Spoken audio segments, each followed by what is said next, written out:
Next topic that's been changed in NEC is around surge protection. And I'm going to ask Mike to go ahead and lead the conversation on that piece. Okay, thank you, Phil. This is a significant change in Article 230.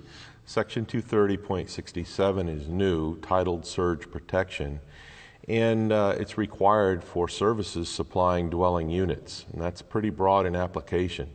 1 and 2 family, multifamily, single family, so this would apply.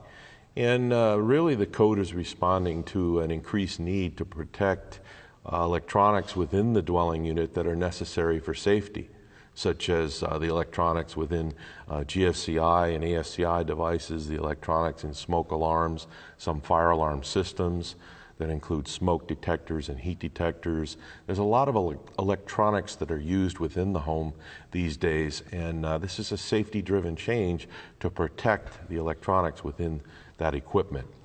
The requirement is such that the surge protective device needs to be located at the service equipment. It's either integral to the equipment, it can be installed inside the equipment, or immediately adjacent thereto. And there's also an exception to that general requirement that would allow it to be located at the first level distribution equipment downstream toward the load, such as at a panel board, for example. It's a type 1 or type 2 device, either on the line side of the service disconnect for connection, or on the load side of an overcurrent device at the service. Those are the 2 types, and of course they're required to be listed.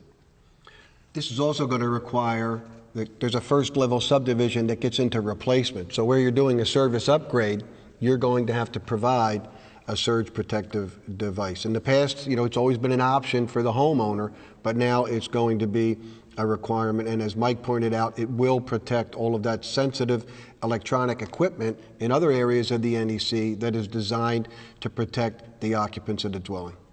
Yeah, and certainly as we think about where we connect this, you want the shortest connection possible to have the best performance of your surge protective device.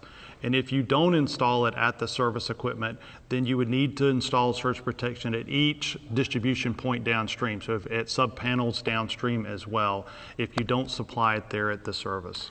It's always a good practice to have 2 levels, where at the incoming service and that at the point of use. It's typically going to give you the best protection, but Jim makes an excellent point about the retroactiveness in subdivision D. The NEC is not typically a retroactive document, but in the interest of safety, if you're doing a service upgrade or putting a new service on, for example, this requirement would be triggered.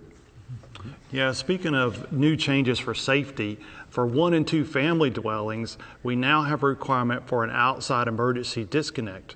And this disconnect was really driven by emergency responders and fire service personnel so that they have a way to terminate all service conductors and remove power from a residential 1 and 2 family dwelling so that they can safely do operations.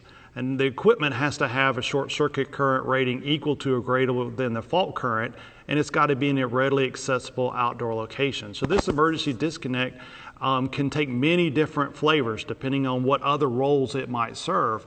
But the primary role here is for the fire service and their ability to remove power from a dwelling.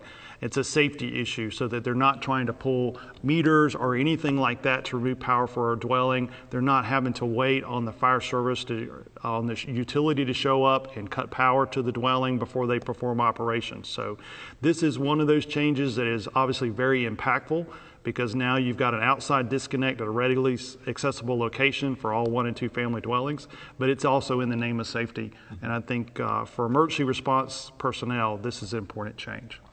Yeah, and if more than one disconnect is provided, they do have to be grouped together, and we specifically outline what you can use. Another revision here that is outside of Article 230 that comes into play is there's requirements in Article 445 to shut down the prime mover of a standby generator, for example, that may be supplying an optional standby system, and if the dwelling unit had an energy storage system. So Article 706 is going to require a disconnect, and in that case, we're going to tell you that you have to take that disconnect for that energy storage system and install it at the service disconnect so that the fireman can get there, or any emergency responder, and remove power from the building before they go in. You know, that's a great point, Jim, because also with solar installations in a residence, you have the rapid shutdown requirement.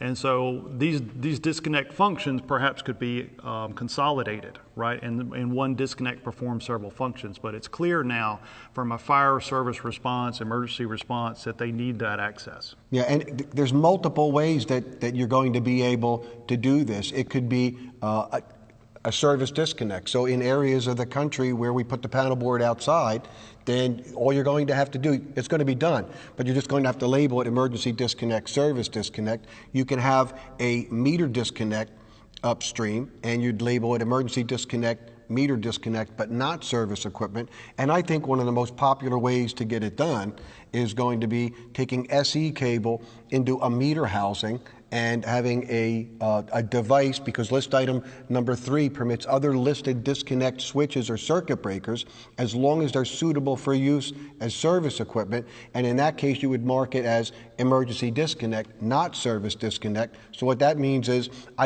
inside that meter enclosure, the housing that I get for the circuit breaker, I don't need to take a grounding electrode conductor. Right. And I don't need to take an equipment grounding conductor into the dwelling unit. So I can come in with SE cable, leave with SE cable, and the disconnect in my panel board becomes my service disconnect. And that's where you would land all your grounding electrodes and bring all of those bonding provisions to, just like you do today. Yes, and that would allow the installer to land the equipment grounding conductors and the grounded conductors, the neutrals, on the same bar.